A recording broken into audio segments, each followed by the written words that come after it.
Well, hello everyone, and welcome back to my channel. I haven't done a sit-down video like this in a really long time, so yeah, welcome back. Today's topic is going to be habits that I'm going to be breaking in 2022 or habits that I'm going to be creating in 2022. Subscribe to my YouTube channel so that you're always reminded about new videos that come out. You can also like this video, that would be amazing. And if you don't like it, you can dislike it and I won't see it.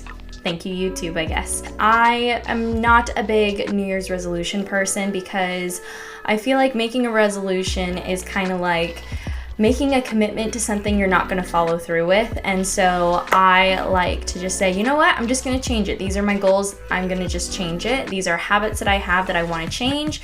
And so that is what I'm going to be doing in 2022. So number one falls under the category of gisting, which I like to call it. It's get your stuff together, and some other people decide to use a certain choice word.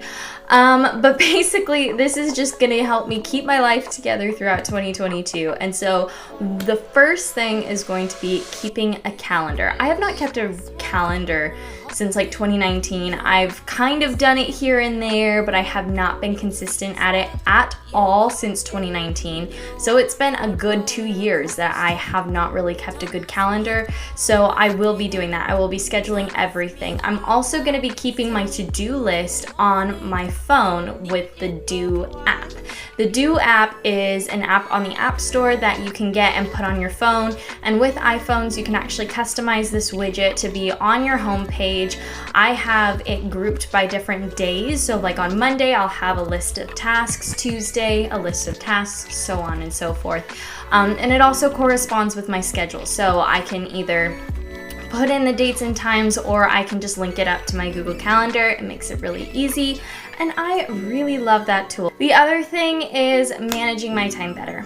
That is my biggest pet peeve, is wasted time, or when people waste my time. That is something that drives me absolutely crazy, because for me, I am so busy that I don't have a lot of time. I'm not going to give them more time than what I have set aside in my calendar. And that is just how it is for me, because my life is so crazy busy. I mean, when you're working close to 60 hours a week every week, 60, 70 hours a week is a lot. Just knowing, okay, like where's my time going, kind of like a budget in your finances, like where's the money going, where's all these things going? For me, it's gonna be where's my time going, and really being intentional about keeping work time, and keeping my personal time, and not letting the two kind of intermingle with each other, because that is what they have done for many years. So it is time for me to leave that life behind, and I'm going to be managing my time better. The other thing is time blocking. I do talk to a lot of people about this tool because it just makes it easy. Basically what time blocking does is it basically takes a large chunk of your time and dedicates it to one thing. So let's say like I have a client project, and then that's like a big client project, and then a bunch of small ones. What I'm gonna do is I'm gonna fit all of those client projects onto just Monday, for instance.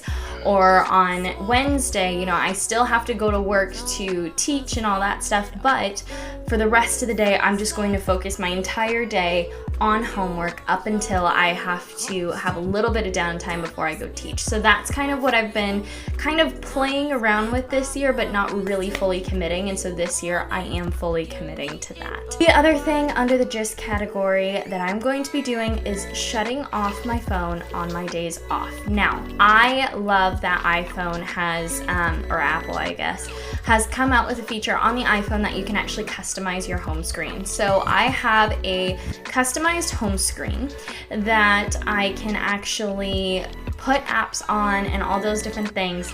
And so I've used the personal DND, which is do not disturb, and the social media time lock, because on my day off, I should not be on social media. I literally have it on the smallest amount of time it will let me have, which is 1 minute, and that is going to really help me. I also have my personalized screen, so I don't have emails, I don't have social media, I don't have anything work related or any to-do lists on my personal, like my do not disturb home screen basically. I will not be responding or replying to work on my days off, which is a huge hard thing for me. Everything is gonna go to do not disturb. The only people that are gonna be able to get a hold of me on those days is gonna be my boyfriend and my family members. Okay, so category 2 is gonna be health. And so you guys know I've been on a crazy health journey for the past couple of years. And I have gotten out of my anorexic state. I really honed in on it last year, and I'm really happy to say that I am doing well.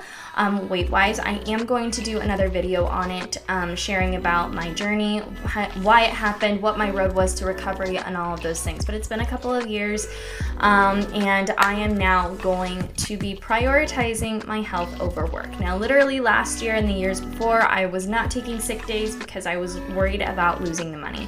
And for me, I can't live like that. I have to be able to take sick days when I feel them. The life that I am living right now is just very high intensity. It is very fast paced. That doesn't mean that I'm going to be slacking on work in any way, shape, or form. I do have some iron deficiencies. I feel really weak at times. There are certain days where I'm just so low because I just am not able to get out of bed because I'm just super tired. I am recovering still from the anorexic state because my body is finally getting back to a normal kind of speed. And so when my body is saying, hey, hold up, let's take a breath, I need to actually listen to my body than rather just keep working. The other thing is prioritizing things like eating and cooking. I have to put it in my calendar, otherwise I'm going to forget, and I'm going to schedule all these things and not remember to eat or take a lunch. So I have actually bit the bullet and invested in HelloFresh. I love their meal kits. Their meal kits are amazing. I've been trying them over the last few months.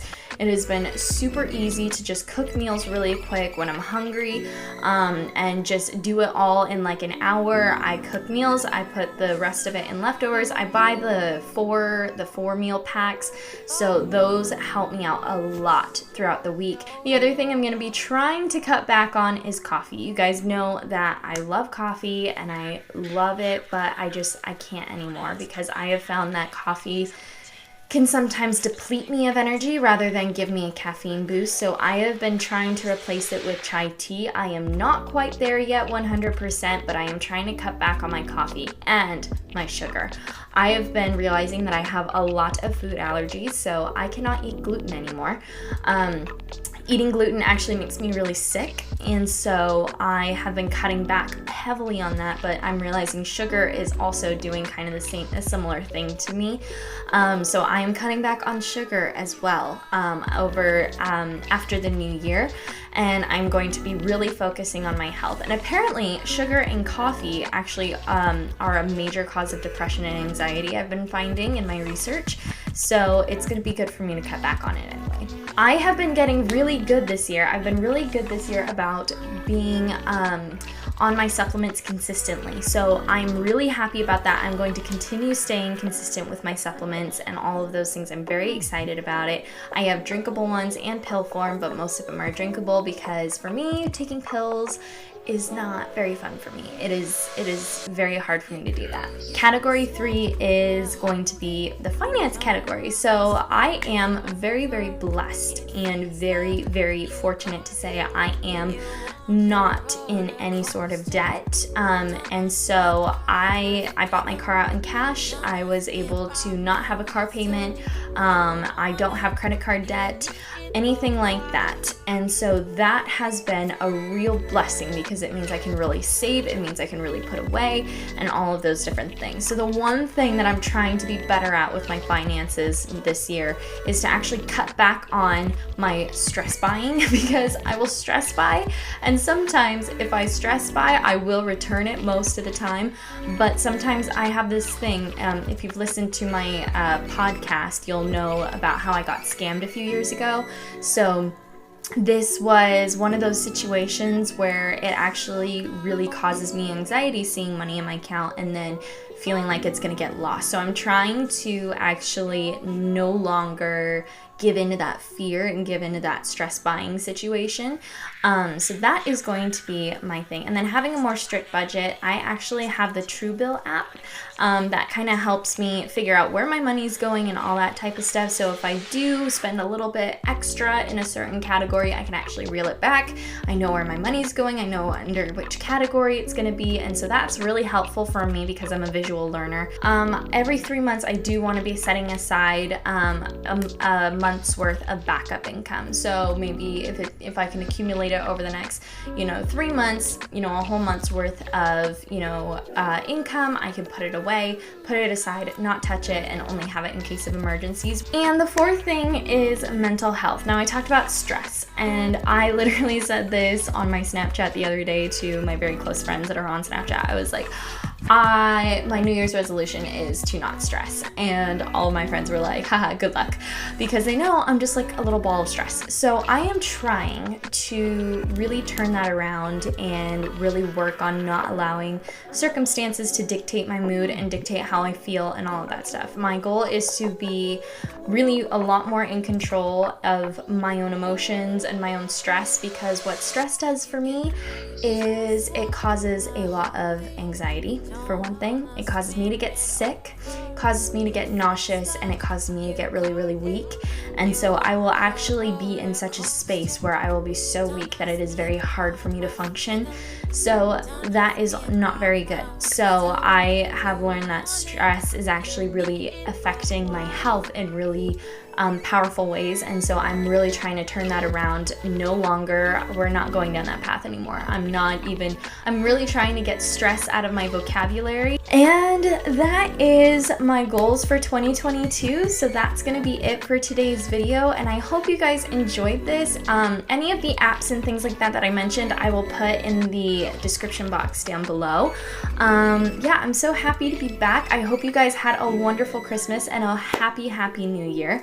If you guys didn't catch my New Year my 2021 recap, you guys should take a look at it. It'll be in the card either on this side or this side. I don't know. Don't forget to like this video, subscribe if you haven't already, and you can also follow me for more content on Instagram at the Ellie Way. And yeah, for now, that is all. I love you guys, and I will see you guys in my next video. Bye!